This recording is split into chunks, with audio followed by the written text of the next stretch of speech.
আমাকে তো এখনই ক্ষমতায় যেতে হবে, তাহলে এখন ক্ষমতায় যেতে হলে তো আমার ভোট লাগবে, ভোট নিতে হলে তো আমাকে দুর্গাপূজার উৎসবে অংশগ্রহণ করতে হবে, দুর্গাপূজার উৎসবে অংশগ্রহণ করে দুই একটা সেকুলারের মতো বাক্য উচ্চারণ করতে হবে, পাশে বেপর্দা মহিলা বসিয়ে আমাকে দেখাতে হবে যে হ্যাঁ আমি অনেক সেকুলার। তাহলে সাহাবায়ে কেরাম কিভাবে ক্ষমতা অর্জন করলেন, দাউদ সুলাইমান কিভাবে ক্ষমতা অর্জন করলেন? আল্লাহ সুবহানাহু ওয়া তাআলা পবিত্র কোরআনে শুধু বাংলাদেশের ক্ষমতা নয়, সারা পৃথিবীর ক্ষমতা অর্জনের রাস্তা বলে দিয়েছে। মুসা আলাইহিস সালাতু ওয়াস সালাম যেভাবে বিজয় অর্জন করেছে ওটাই বিজয় অর্জনের রাস্তা।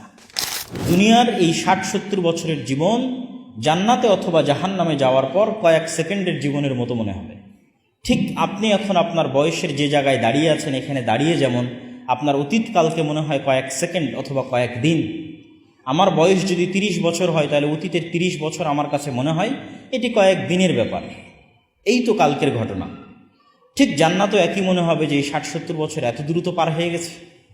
অথচ একসময় এই ৬০-৭০ বছরকে এত বড় মনে করতাম, তার প্রস্তুতি, তার বিপদ আপদ, তার কঠিনতা, তার সমস্যা মোকাবেলার জন্য এমন কোনো রাস্তা নাই যে অবলম্বন করিনি। দুনিয়াতে সবচেয়ে কষ্টে থাকা মানুষ জান্নাতে যাওয়ার পর এক মুহূর্তে সব কষ্ট ভুলে যাবে, সবচেয়ে কষ্টে থাকা মানুষ।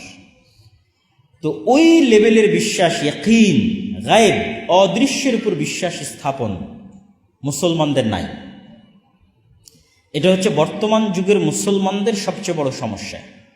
শুধু আম জনতা মুসলমান দিয়ে আমি বুঝাচ্ছি না, আলেম ওলামা, ইসলামী দল, সংগঠন থেকে শুরু করে সকলের কথা বলতেছি। কেননা সবাই বিশ্বাস করেছে দুনিয়াবি আসবাব, দুনিয়ায় যেই মাধ্যমে কাজ হয় সে আসবাবগুলোর উপর মানুষের ভরসা এত বেশি হয়ে গেছে যে এখানে অদৃশ্য বলে কোনো শক্তি, কোনো সত্তা আছে যিনি এই দুনিয়াবি সকল কার্যকরণের সূত্রের মালিক। এই বিশ্বাসটা মানুষের অন্তর থেকে দুর্বল হয়ে গেছে, নাই হয়ে গেছে শেষ পর্যায়ে। আলেম ওলামাদেরও, মসজিদ মাদ্রাসারও, ইসলামী দল এবং সংগঠনেরও। তখন মানুষ এমন রাস্তা খোঁজে যেই রাস্তাটা দুনিয়া নির্ভর, যে না আমাকে তো এখনই ক্ষমতায় যেতে হবে, তাহলে এখন ক্ষমতায় যেতে হলে তো আমার ভোট লাগবে, ভোট নিতে হলে তো আমাকে দুর্গাপূজার উৎসবে অংশগ্রহণ করতে হবে, দুর্গাপূজার উৎসবে অংশগ্রহণ করে দুই একটা সেকুলারের মতো বাক্য উচ্চারণ করতে হবে, পাশে বেপর্দা মহিলা বসিয়ে আমাকে দেখাতে হবে যে হ্যাঁ আমি অনেক সেকুলার। মানে যতটা কম্প্রোমাইজ করা যায়, কেননা যেই সমস্ত মাধ্যমগুলো অর্জন করলে আমি ক্ষমতা লাভ করতে পারবো সেই সমস্ত মাধ্যমগুলো তো দুনিয়াবি। তাহলে সাহাবায়ে কেরাম কিভাবে ক্ষমতা অর্জন করলেন, দাউদ সুলাইমান কিভাবে ক্ষমতা অর্জন করলেন?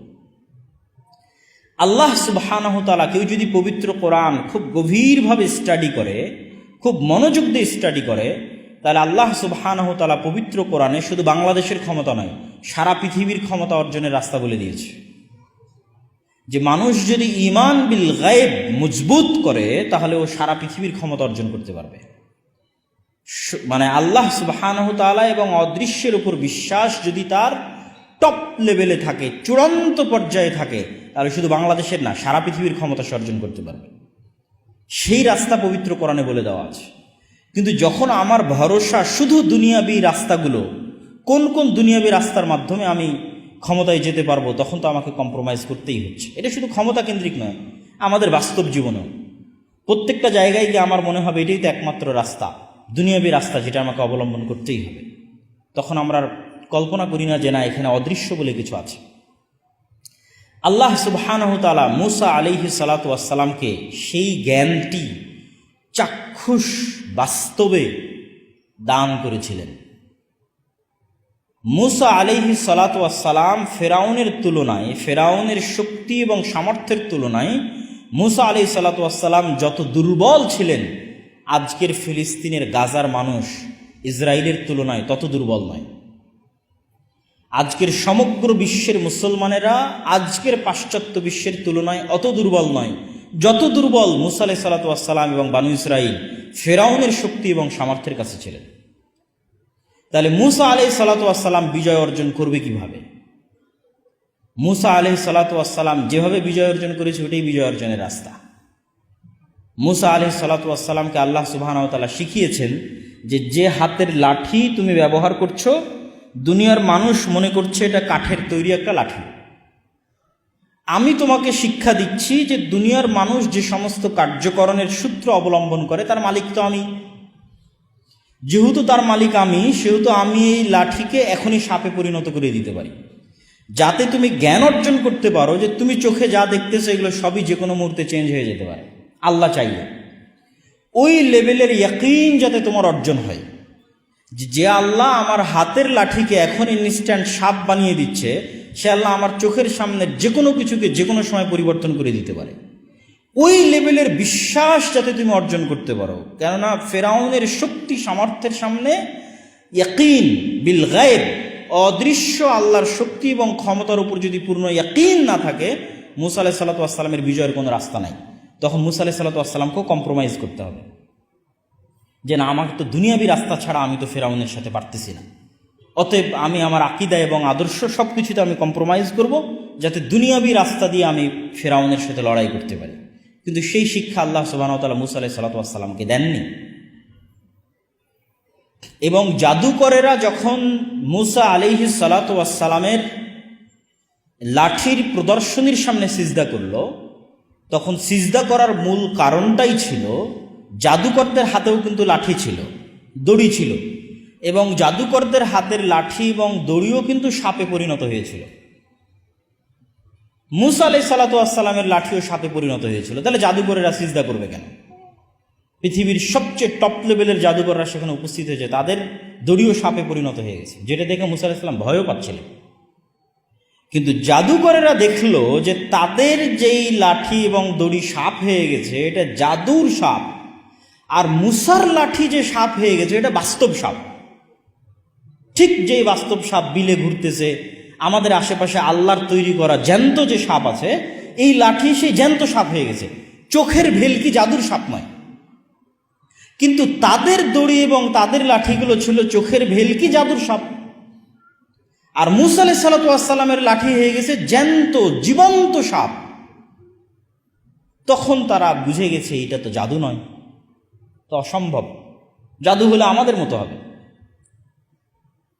তো অবশ্যই মুসা আলাইহিস সালাতু ওয়াস সালাম আল্লাহ সুবহানাহু ওয়া তাআলার নবী, কেননা তার লাঠি জীবন্ত সাপ হয়ে গেছে, বাস্তব সাপ হয়ে গেছে, যেই সাপ আর সাপগুলোকে খেয়ে ফেলতে পারে, সেই সাপ হয়ে গেছে। তখন তারা সিজদায় পড়ে গেল। তো মুসা আলাইহিস সালাতু ওয়াস সালামকে আল্লাহ সুবহানাহু ওয়া তাআলা শিখিয়েছেন, তুমি চোখে যা দেখছো এইটা পৃথিবীর মানুষের দৃষ্টিতে এগুলোই দুনিয়াবী আসবাব, কিন্তু যদি অদৃশ্যে বিশ্বাস রাখো, আল্লাহর শক্তি এবং আল্লাহর ক্ষমতার উপর বিশ্বাস রাখো, তা আল্লাহ যে কোনো সময় যে কোনো কিছু পরিবর্তন করে দিতে পারে। এবং বিজ্ঞানের আলোকেও এটা অসম্ভব নয়।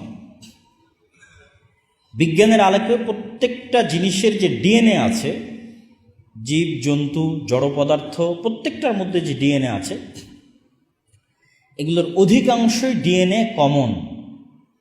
যেমন মানুষ এবং বানরের ডিএনএ 98% কমন, মানুষ এবং শুকুরের ডিএনএ 98% কমন। তথা আমি আরও যদি স্পষ্ট করে বলি সহজ করার জন্য, যে মানুষ মানুষ হয়েছে আর শুকুর শুকুর হয়েছে শুধু 2% পার্থক্যের কারণে। বানর বানর হয়েছে আর মানুষ মানুষ হয়েছে শুধু 2% পার্থক্যের কারণে। আরও যদি উদাহরণ দিয়ে সহজ করে বলি, তাহলে একটাই মোবাইলে আমি লাইটও চালাচ্ছি, কলও দিচ্ছি, মেসেজও করতেছি, এই প্রত্যেকটার পিছনে কোডিং আছে। কোডিং কিন্তু সেম ল্যাঙ্গুয়েজ। ঠিক আমরা যখন বাংলা লিখি তখনও কলম দিয়ে কালি বের হয়, যখন আরবি লিখি তখনও কলম দিয়ে কালি বের হয়, যখন ইংরেজি লিখি তখনও কলম দিয়ে কালি বের হয়, সবই তো কলমের কালি। শুধু একটু পরিবর্তনের কারণে একটা আলিফ হয়ে গেছে, একটু পরিবর্তনের কারণে একটা এ হয়ে গেছে, একটু পরিবর্তনের কারণে একটা ক হয়ে গেছে। ঠিক ওই রকমই কোডিং ল্যাঙ্গুয়েজ, একটু পরিবর্তনের কারণে একটাতে চাপ দিলে লাইট জ্বলতেছে, একটাতে চাপ দিলে কল যাচ্ছে। তো এটা যে মানুষের তৈরি করা কোডিং সিস্টেমের প্রোগ্রামিংয়ের পার্থক্যের কারণে সুযোগ সুবিধাগত পার্থক্য, তৈরিগত পার্থক্য, জিনিস একই, ল্যাঙ্গুয়েজ একই। তো আল্লাহ সুবহানাহু ওয়া তাআলা এই পুরো পৃথিবীকে যেভাবে প্রোগ্রাম করেছেন, আল্লাহ একটু পরিবর্তন ডিএনএর মধ্যে একটু পরিবর্তন করে দিলে, তথা মানুষের ডিএনএ 2% পরিবর্তন করে দিলে সকালবেলা মানুষ দেখবে সে বানর হয়ে গেছে। এবং মানুষ যদি পৃথিবীর দ্বিতীয় কোনো প্রাণীতে পরিণত হয়, তাহলে অল্প পরিবর্তনে দ্বিতীয় 2টা প্রাণীতে পরিবর্তন হতে পারবে, একটা বানর একটা শুকুর, ন্যূনতম সামান্য পরিবর্তন। এই জন্য রাসূল সাল্লাল্লাহু আলাইহি ওয়াসাল্লাম বলেছে যে আমার উম্মতের একদল মানুষ বানর এবং শুকরে পরিণত হয়ে যাবে। কেন? এটা সামান্য পরিবর্তনই হয়ে যাবে। আল্লাহ সুবহানাহু ওয়া তাআলা চাইবেন রাতের বেলা মানুষের ডিএনএ একটু পরিবর্তন হয়ে যাবে, সকালবেলা উঠে দেখবে সে বানর হয়ে গেছে, সকালবেলা উঠে দেখবে সে শুকুর হয়ে গেছে। তাহলে পুরো পৃথিবী এরকম আল্লাহ সুবহানাহু ওয়া তাআলার কাছে, যে কোনো কিছুকে যে কোনো মুহূর্তে উনি যে কোনো কিছুতে পরিবর্তন করে দিতে পারেন। ওয়া আলা কুল্লি শাইইন কাদির। তো যখন এই লেভেলের বিশ্বাস মুসা আলাইহিস সালাতু ওয়াস সালাম অর্জন করেছে, তখন সামনে যদি বিশাল সমুদ্র থাকে আর পিছনে যদি বিশাল ফেরাউনের সেনাবাহিনী থাকে, তো মুসা আলাইহিস সালাম ভয় পাবে না। যদিও মুসা আলাইহিস সালাম জানেন না যে আল্লাহ সুবহানাহু ওয়া তাআলা তার জন্য সমুদ্রের মধ্যে রাস্তা তৈরি করে দিবেন, এটা তিনি জানেন না। কিন্তু এই জ্ঞান তার অর্জন হয়ে গেছে যে আল্লাহ চাইলে সব কিছু করতে পারে। আমার লাঠিকে যদি আল্লাহ সাপ বানিয়ে দিতে পারে, তাহলে ফেরাউনের শক্তি আসলে কোনো শক্তি নয়। ওই জন্য ইসলামের একটা কালেমা আছে, লা হাওলা ওয়ালা কুওয়াতা ইল্লা বিল্লাহ, যেখানে আল্লাহ সুবহানাহু ওয়া তাআলা পৃথিবীর সকল শক্তি সমান সমান জিরো।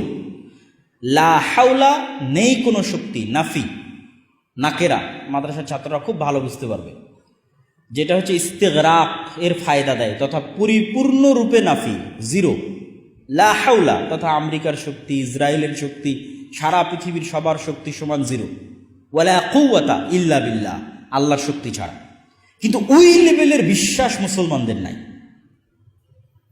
যেই লেভেলের বিশ্বাসে গেলে এই বিশ্বাসটা বাস্তবে অর্জন করতে পারবে, মুখে নয়। মুখে তো আমরা সবসময় বলতেছি লা হাওলা ওয়ালা কুওয়াতা ইল্লা বিল্লাহ, কিন্তু আমার জ্ঞান এবং আমার ইয়াকিন ওই স্তরে নয়। ওই স্তরের বিশ্বাস সাহাবীরা অর্জন করেছিলেন, ওই স্তরের বিশ্বাস নবীরা অর্জন করেছিলেন।